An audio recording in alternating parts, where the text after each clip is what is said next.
This is Democracy, a podcast about the people of the United States. A podcast about citizenship, about engaging with politics and the world around you. A podcast about educating yourself on today's important issues and how to have a voice in what happens next. Welcome to our new episode of This is Democracy. This week we are going to discuss the D-Day landing in June of 1944, one of the turning points in the Second World War. We recently celebrated the 80th anniversary of this important military, political, and cultural moment. And today we're going to discuss what happened, why it matters for the history of democracy, our topic, of course, each week, and what the legacies are for us today. What lessons can we learn? The anniversary of the D-Day invasion received quite a lot of attention in the media. But that attention, of course, was often on commemorating the heroes of that moment. And those heroes, of course, deserve commemoration. But our discussion today will be about what that moment meant for democracy and what we learned from that moment for our debates and our discussions today. We're fortunate to be joined by a good friend and leading scholar of American military history. This is Professor John Hall, who is the holder of the Ambrose-Hesseltine Chair in U.S. Military History at the University of Wisconsin-Madison, where I was fortunate enough to teach for 10 years. John, in addition to being a dynamic, award-winning teacher and scholar, he also served 15 years as an active-duty infantry officer in the U.S. Army, and he served as a historian to a number of important military institutions. He was a historian at the U.S. Military Academy at West Point, to U.S. Central Command, U.S. European Command, and the Joint Chiefs of Staff. John is the author of numerous essays and articles and op-eds and a major book, Uncommon Defense, Indian Allies in the Black Hawk War. John, thank you so much for joining us today. Yeah, thank you, Jeremi and Zachary. It's a pleasure to be here with you. Before we get into our discussion with Professor John Hall, of course, we have Mr. Zachary's scene-setting poem. What's the title of your poem today, Zachary? In Leipzig on D-Day. In Leipzig on D-Day. You were in Leipzig on D-Day, right? Yes. Okay, well, let's hear about it. I walk from the bus stop in Leipzig today with a kippah, my house keys, and an urge to pray. Today I remember, as I often do not, to ask what those boys on the cliffs must have thought. They too were 19, and some were younger. Their hands were bloodied, their legs torn asunder. And here, so far from that billowing sea, is the final city, their country set free. We, meanwhile, were dying, killed one by one, in the camps, now meadows, that bask in the sun, in the park on the outskirts of town by the lake, in the final moments for nobody's sake. But here by the rivers that flow to the sea is the final city where we were set free. My brothers and sisters were loaded on trains, tortured in prison cells, shot in the brains, the monuments covered in banners of shame, old streets bore new and villainous names. And here, so far from the treacherous sea, is the final city, my country set free. And today I walk, as many could not, 80 years to the day when the battle was fought. They scaled the cliffs that rose from the sea, so this city and I could always be free. Zachary, I love the connection from D-Day to Leipzig and your experience walking through that city where, as you reference in the poem, the last battle of World War II was fought, in fact. What inspired you to write this poem? Well, part of it was I was in Leipzig studying German Jewish history, interacting a little bit with the Jewish community there, and it was really interesting to me and sort of very moving to think, while reading all of the material published around the anniversary of D-Day, that the only reason that I was able to do this research, or that those people were there, that community existed, was because of the people who climbed the cliffs at Normandy, thousands of miles away. And it was also moving in particular because Leipzig, as you said, was the last major city that the Americans liberated in Germany in April of 1945, before eventually giving it back to the Soviets. And there's a very famous photograph of who's supposedly like the last casualty of the war from like late April 1945, who's like fighting some of the last German snipers in Leipzig. And so it's like a visualization of that sacrifice. Sure. John, why is D-Day such a big deal in military history? Obviously, there were many battles, perhaps more important battles in World War II, maybe Stalingrad, a number of others. Why does this battle get so much attention from military historians? Yeah, well, that's a big question to lead off with. I mean, so let me focus first, I think, on its sheer military significance, the significance as it was understood at the time as events were unfolding. And I tell my students, this is one of those very rare battles in military history that was recognized by the principals and the participants as being a turning point even before the operation was launched. Everybody knew it was coming, but they recognized that this was a decisive turning point in the war. And usually that's not the case. Usually it's the business of historians with the benefit of hindsight to look back at a war and be able to say with some degree of certitude, but not always, that this or that was the turning point of the war. An example of that, I think, would be from the Pacific theater of operations during World War II, in which historians widely consider the Battle of Midway as being the turning point in the Allied war against Imperial Japan. The Battle of Midway takes place in 1942, right? No one on the Allied side is patting themselves on the back after the Battle of Midway, certain that the war against Japan is won. But historians can recognize that. Different in Europe and different in most military history, where from the very beginning there were Americans, George C. Marshall, his chief of war plans, Dwight David Eisenhower, among them, convinced the decision against Germany would require eventually a cross-channel invasion from Britain into France, and then a conventional ground campaign to defeat the fighting power of the German military. And Hitler himself also regarded this as being the decisive operation of the war. I think it's fair to say that while Churchill said that the only battle or operation that kept him up at nights that he thought would determine the outcome of the war was the Battle of the Atlantic, the actual convoying of American supplies and men ultimately across the Atlantic. Churchill understood the stakes of this as well, which I think is one of the reasons why the British were relatively reluctant vis-a-vis the Americans to press for this operation coming sooner rather than later because of the stakes, right? I mean, Britain throughout its history as an island nation with a small population had been used to being strategically vulnerable and didn't like the kind of operations in which the fate of the nation hung by a thread with a decisive defeat. And so this was one of those very high stakes, direct kind of operations that the Americans pushed for earnestly throughout the course of the war. And once the American lodgment was secured, within a few days after the landings on June 6th, I don't think that there was any serious doubt as to the eventual outcome of the war. Whereas had the invasion been repulsed, famously, Eisenhower had written, the announcement of the failure before the invasion launched and put it in his wallet because he recognized that he was in a position where, as the overall commander, he had the fate of the Allied war effort resting in his own hands.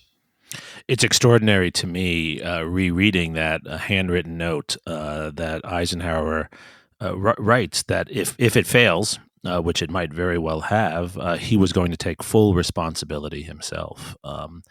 It's a true leadership moment, wouldn't you say, John? I would. And, that's one of the things that's remarkable about talent management, if you will, during World War II. It was very much a culture in which commanders were responsible for the success or failure of their subordinate organizations. Tom Ricks has written a book which develops on this theme a lot more fully. But during World War II, the Americans had really no hesitation to fire subordinates that were not up to the task, or firing subordinates. And when I say subordinates, I mean generals. I mean senior officers who had lost the confidence of their superiors. And after the Battle of Kasserine Pass and George C. Patton's elevation to Corps Command, Eisenhower gave Patton a piece of advice: do not don't wait for events to prove your gut right. If your gut tells you something is wrong with a subordinate commander, get rid of him first, and then we'll deal with the consequences, rather than wait for a subordinate to prove your gut was right. But the other thing that was remarkable about this is sort of like the coaching ranks, right, of major college sports in the United States.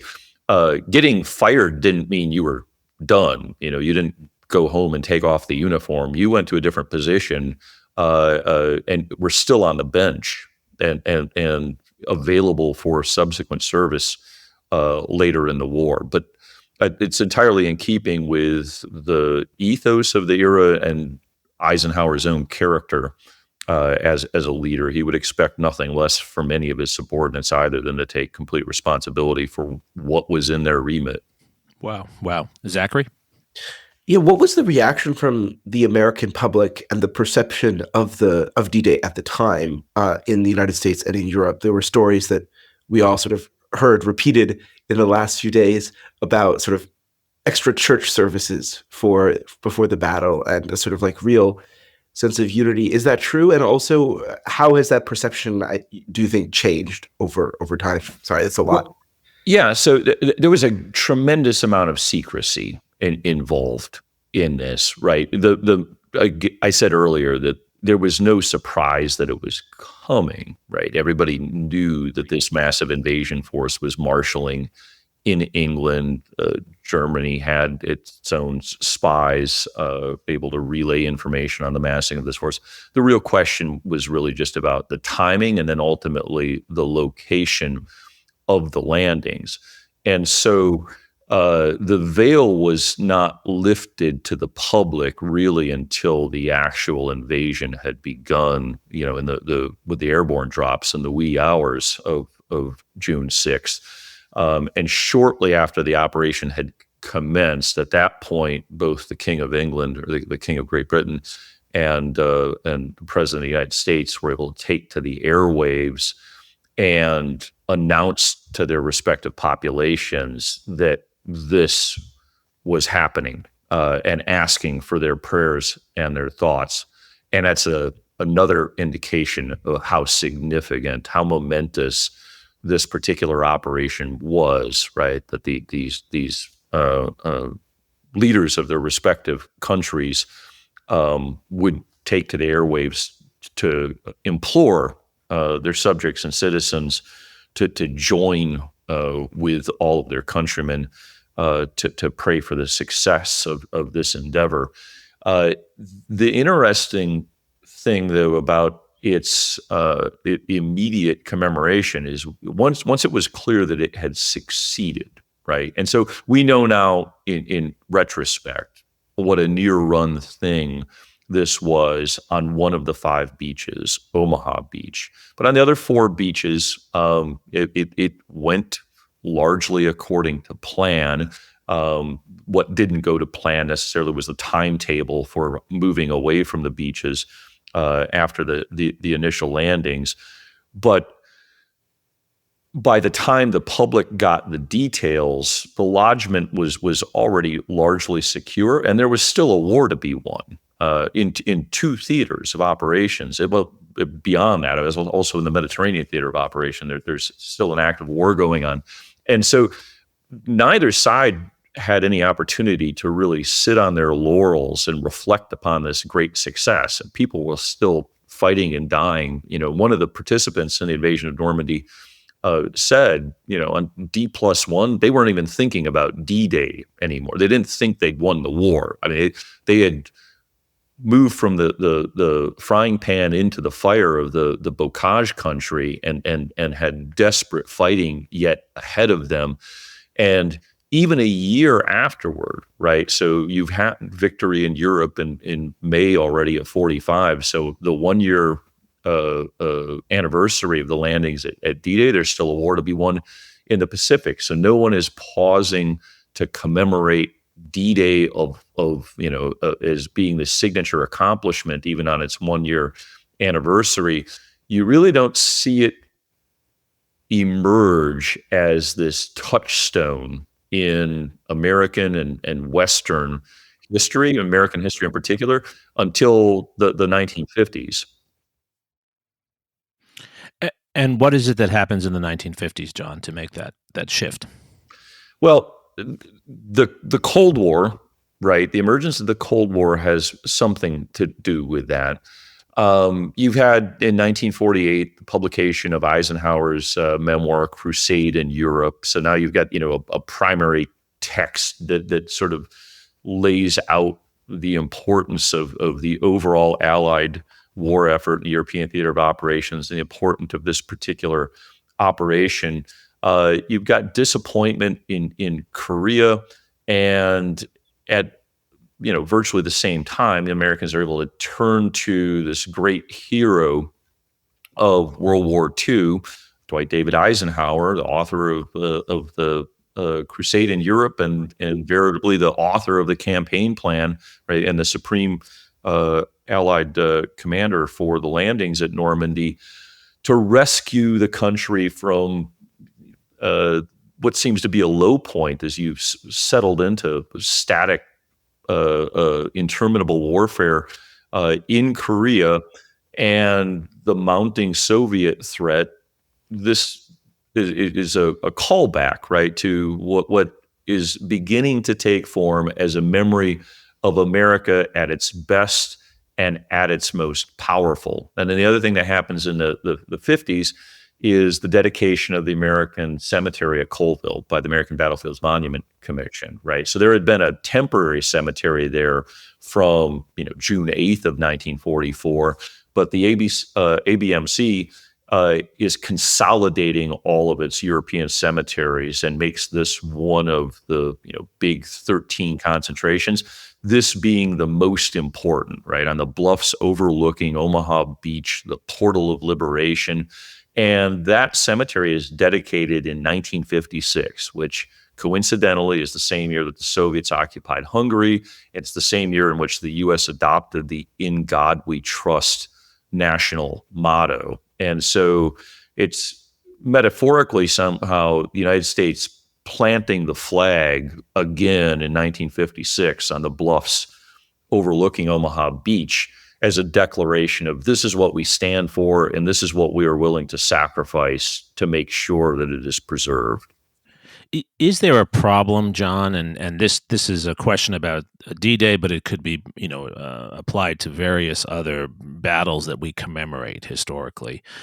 Is there a problem when we commemorate a battle this way, knowing the results and therefore looking at it from the direction of success, not what you pointed to so eloquently earlier in your comments, the uncertainty, the near run of this, and the limits of American power? In retrospect, it makes the United States look like a powerful liberator when at the moment it might not have been exactly that. Is there a problem with this? Well, I mean, certainly there's a problem if you're plumbing the depths of history is very shallow, and you're going to rely upon history in two dimensions and vivid colors to extract lessons that are going to guide you in the future. I think if you study something like Normandy, Operation Overlord in greater depth, with more sophistication, it's actually very instructive in a lot of regards to understand how memories and memorialization of events like this, albeit problematic, itself becomes, a driver of subsequent events. The crystallization or concretization of a new late 20th century confident version of American identity. So yeah, and the short answer to your question is yes, it's problematic, but I mean that's kind of what we in the business are all about, right? Right. We gravitate toward problems like this, and so why Normandy? Why D-Day? Why look of the 5 beaches? Why lavish so much attention on the one beach where everything went dreadfully wrong? When it wasn't even the main American effort, right? Between the Right. 2 American beaches, Utah Beach was the more important to the larger operational plan. That's why the 2 airborne divisions dropped behind Utah Beach, right? Because that was the American main effort under Bradley to go seize Cherbourg afterwards. So why do we look at this? And I think there's a couple of ready answers I have to that. One of them is it's not a uniquely American penchant to latch on to the tragic, romantic, heroic, right? And so particularly in a Western literary tradition, there's something ennobling about martyred sacrifice. And this isn't even, here's one American twist on it, though. In this point, the martyrs, despite the 2,500 Americans who gave their lives at Normandy, it's not a defeat. It's not Gallipoli. It's not the charge of the Light Brigade. It's a victory. So you have all of the virtues of ennobling martyred sacrifice, but you win on top of it. And so there's that tragic, romantic quality about it. But the other element of it is, particularly vis-a-vis World War I, in this single place on a single day, the United States makes a sacrifice. It makes an investment in the blood of its own service members that allows it to lay claim to a share of moral authority in this war that it never acquired in World War I. Right. So if World War I was supposed to make the world safe for democracy and allow Woodrow Wilson to reshape the international order, of course, he was terribly frustrated in those designs. His own Senate refused to even ratify the Treaty of Versailles, the League of Nations. His own, design is something the United States can't participate in and is relatively stillborn. In large measure, it's because the United States shows up so late to that conflict, and its sacrifice, while very important, to ending World War I when it did, paled in comparison to the other combatants. And the other heads of European states really just didn't care what Woodrow Wilson had to say at the end of it. Here at Normandy, I think the world was made to understand that the United States would, as JFK would later say, bear any burden, pay any price. That this was proof positive of that, and it occurs at American insistence, under American command, and the level of sacrifice made there is part of what makes Normandy and Omaha Beach in particular such a poignant element in World War II, where in retrospect, this particular day, this particular battle has more weight than other, Guadalcanal, Iwo Jima, Hurtgen Forest, the Battle of the Bulge. World War II, is a unprecedented event in human history. In any theater, in any month, there's a battle of such epic proportions that it rates its own pantheon of heroes and place in national histories. And so why does this one stand out? And it is because of its place in a subsequent American morality tale that ennobles sacrifice and enables American leadership in what Henry Luce famously called the American century. Right, and I think the moral valence that battle takes on, one could argue for good and for ill, gives the United States a moral self-righteousness in the world that is hard to argue against for a while, at least. Correct? Yeah, no, I think that's true. And the interesting aspect of that is at the end of World War I, as I've already said, European leaders at least they weren't pining for American leadership in a post-war order. That's different, I think, after World War II, where for a moment in time, at least, there's a convergence between this idea, which is self-flattering, right, and enables self-righteousness, but this idea among Americans of what it is to be American, what represents the United States at its best, what is America's role in the world. That with that formula being exactly what many in Western Europe want and need the United States to be in that moment. And that's another one of the reasons why it is particularly powerful. Of course, this narrative is sullied significantly by America's misadventure in the Vietnam War.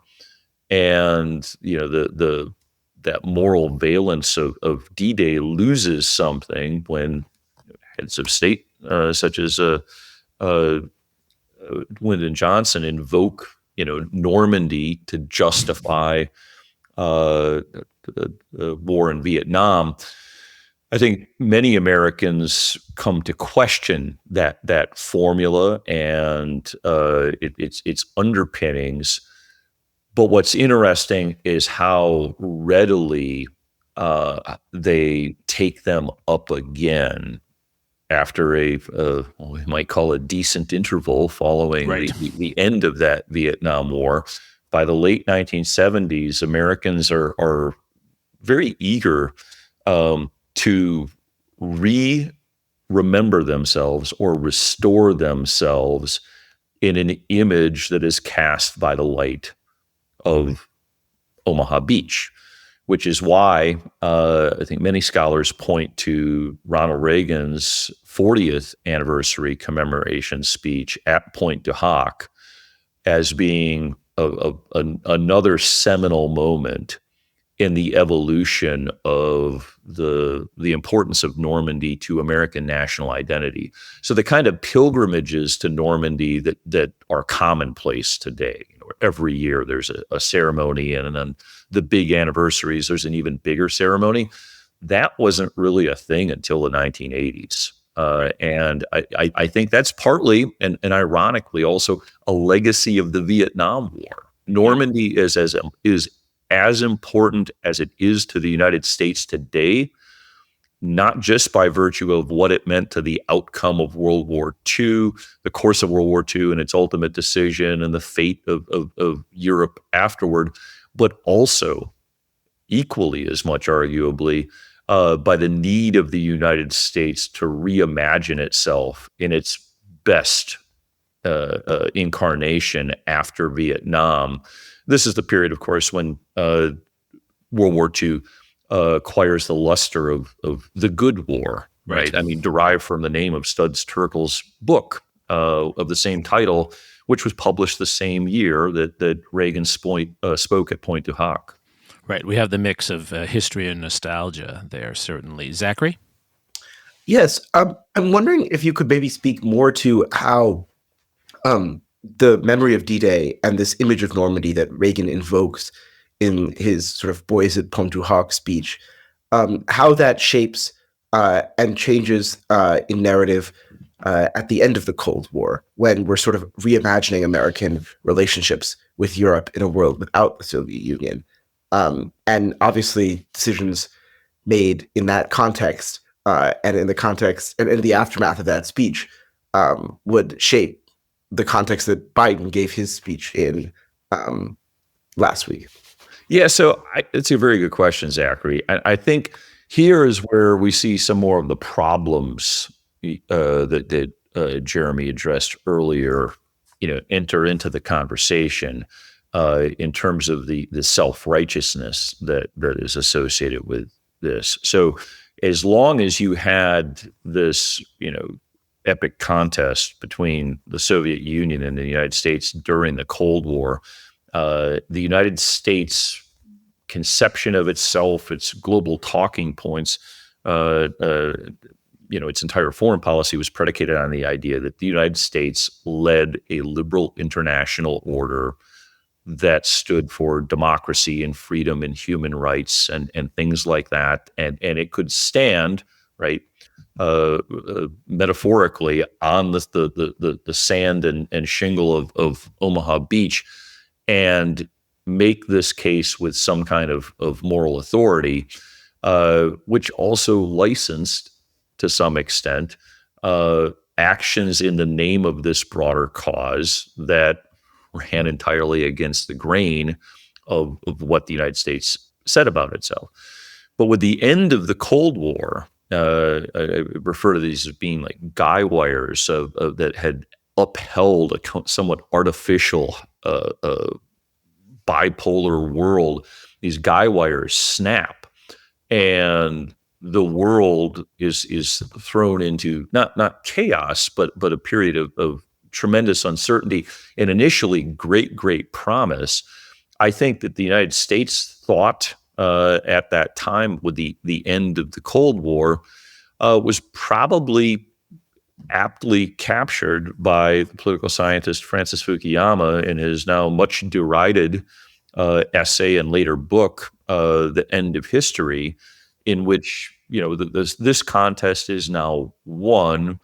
The fate of mankind has been determined, and it is a liberal international order defined by and led by the United States that is going to determine the future course of human history, which is why it's the end of history, because nothing significant is going to happen from this point forward.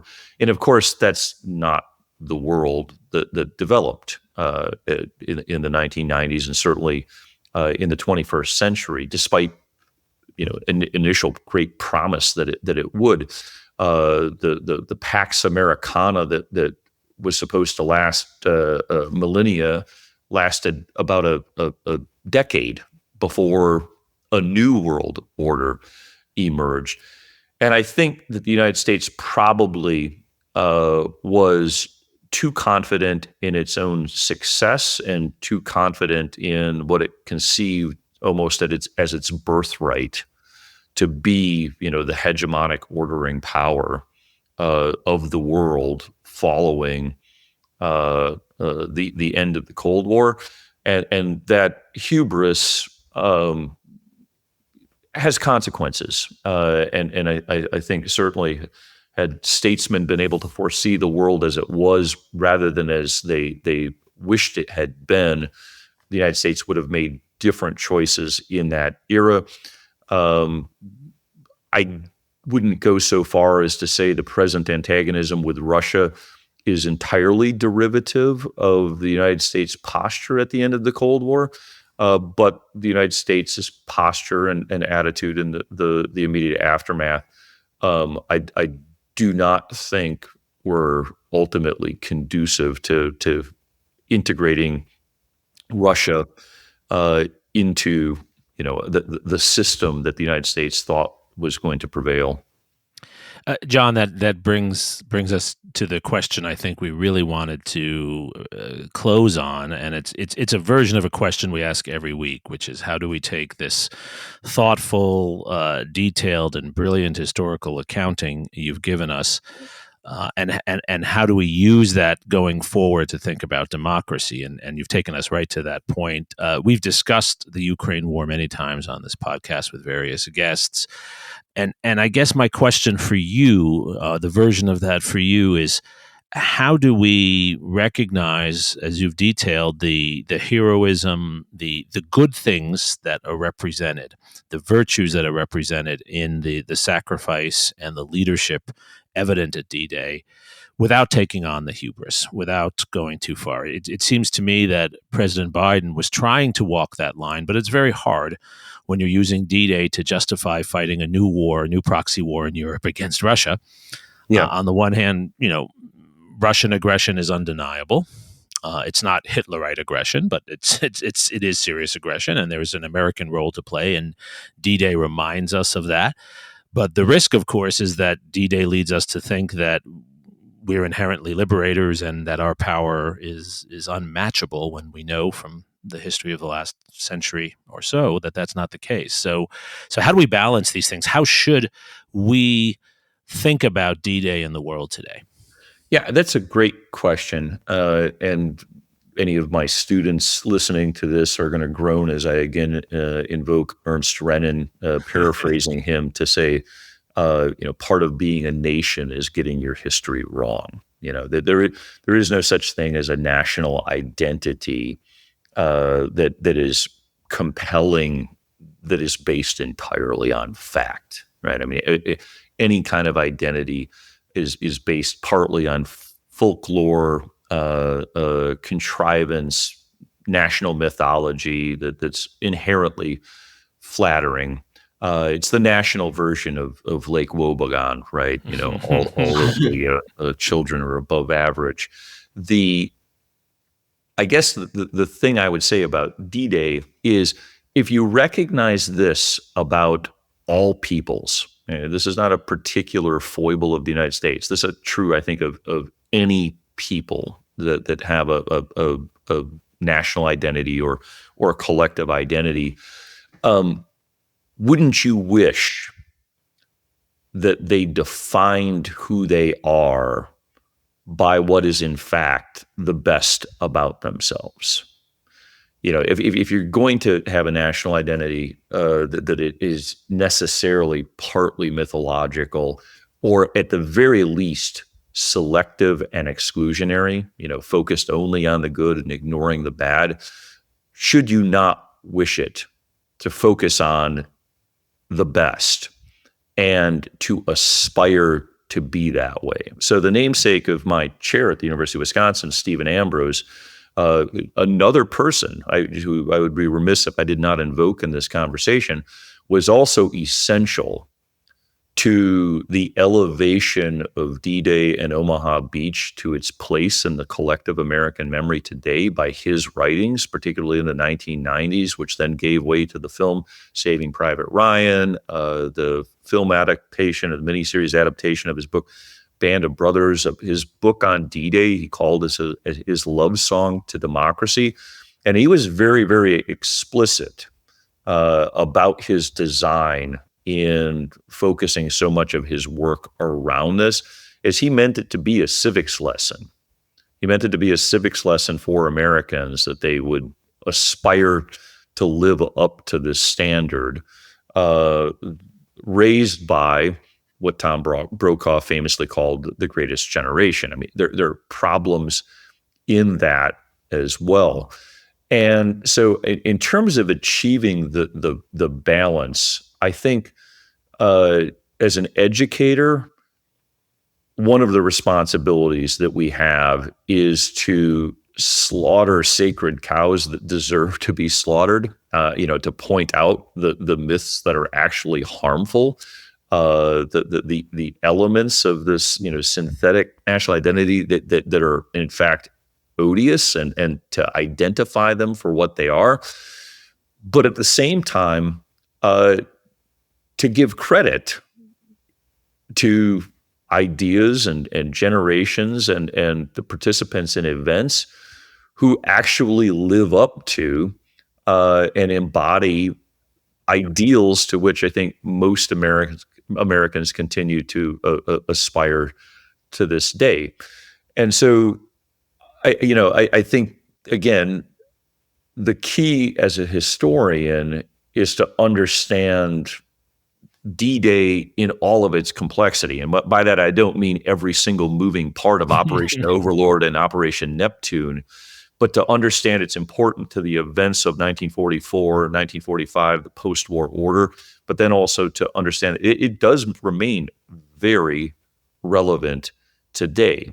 And it is not surprising in the least that President Biden and many, many others would invoke Operation Overlord, invoke D-Day when addressing the current threat to liberty and nascent democracy or democracy in Europe by calling back to the events of June 6th, 1944. I should also add here that a great place to go to reflect upon all of these issues is the National World War II Museum in New Orleans and their new Liberation Pavilion. So if you've been there in the past, you have some sense of what that museum has to offer. But that entire Liberation Pavilion, certainly they had no idea that Russia was going to invade Ukraine when they began planning for this Liberation Pavilion, which is really about the world that World War II made or enabled. And it is that pavilion which I think allows visitors to reflect on all of the questions we've been discussing today, and specifically also, Jeremy, the last one that you've posed about, how do we achieve this kind of balance? Yes, and we should say that both John and I have worked with the World War II Museum on the pavilion, and both. I think we're part of a large group of historians who think it is an important contribution, as John has laid out here very, very well, and we encourage people to go to the World War II Museum in New Orleans. Zachary, I wanted to come to you on this.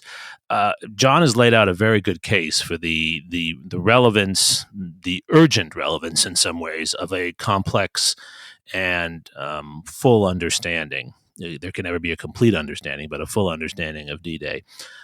But I remember when, John and I are about the same age, when we were coming of age as young scholars, there was a kind of allergy to the greatest generation argument, even though it was popular, even though Stephen Ambrose, who John mentioned, was quite popular as a writer and a television personality. There was, among those of us who were younger whippersnappers, there was an allergy to that greatest generation argument. There was an allergy to the heroism of D-Day, for some of us at least, because it seemed to say the greatest time in our society was behind us and this generation isn't up to snuff. How does your generation look at D-Day today? I think there's certainly a lot of that perspective still, but I would push back because I think that I think it's very interesting to me in particular that this anniversary, the 80th anniversary, received so much attention, and it seemed to, I think, pervade through American media and culture in a way that I wasn't even in the United States, but I perceived as pretty universal. I think that in this moment in particular, when it seems like we've lost a lot of sort of shared identity, as Professor Hall was talking about, and a lot of those sort of shared stories that shape a national sense of self and a national mission, I think D-Day can be a really helpful lens through which to view America's role in the world today, and that we should view the flaws that we've just discussed in the sort of D-Day narrative and the D-Day myth and the many mistakes that it's enabled. We should view those as lessons to learn and not as reasons to sort of reject the project that D-Day represents. Mm-hmm. I wonder, Zachary, do you think it'd be different when there aren't any veterans of D-Day left? There still are some who are alive, but 80 years on, there aren't going to be many for much longer.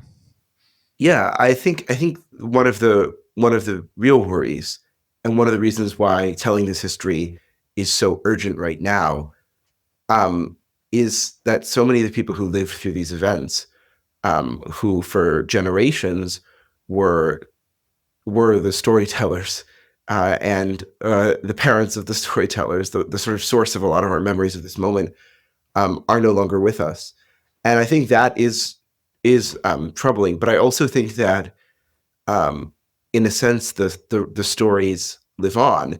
And maybe the real danger is that we sort of forget the spirit behind the stories, in the sense that we sort of forget the real people behind the stories. And that, I think, is probably the realest danger in losing so many people who fought in D-Day, and so many survivors of World War II and the Holocaust, is that we sort of forget the real human stories behind them, and we get lost in the narrative itself.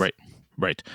And I think that's one of the core points that John has made, and the work of great military historians like John Hall is the work of, and Stephen Ambrose was doing this as well. There's so many different kinds of historians who do this, bringing those human stories to life, that war is not a chessboard game, and it's the human stories and the accomplishments as well as the limits that remind us of what really makes a democracy work. As John said, it's a civics lesson as well as it is a military history lesson. Professor John Hall, thank you so much for joining us today. I encourage all of our listeners to look up John Hall's work and read it. He writes across the full expanse of American military history, from the Indian Wars all the way to the present. John, thank you so much for joining us. Yeah, thank you so much for having me, Jeremi and Zachary. It's been a real pleasure. And Zachary, thank you as always for a particularly moving and poignant poem today. I would be remiss if I didn't mention at the end of our podcast that Zachary and I, because we're enjoying this podcast so much each week, we're expanding into a Substack newsletter as well, which will start at the end of June, and we hope you'll all take a look for that. It will include more supplementary materials, including a printed text version of Zachary's poem each week. Many people have emailed me and asked me for copies of Zachary's poem. And instead of my having to send you a weekly email with his poem, it'll be part of our newsletter, and there'll be other material, other content, including columns and material referenced in the podcast. So we hope that you'll all take a look at that Substack when it's available. But for now, our greatest joy is to bring this podcast to you each week, and we thank you, our loyal listeners, for joining us for this week of This Is Democracy.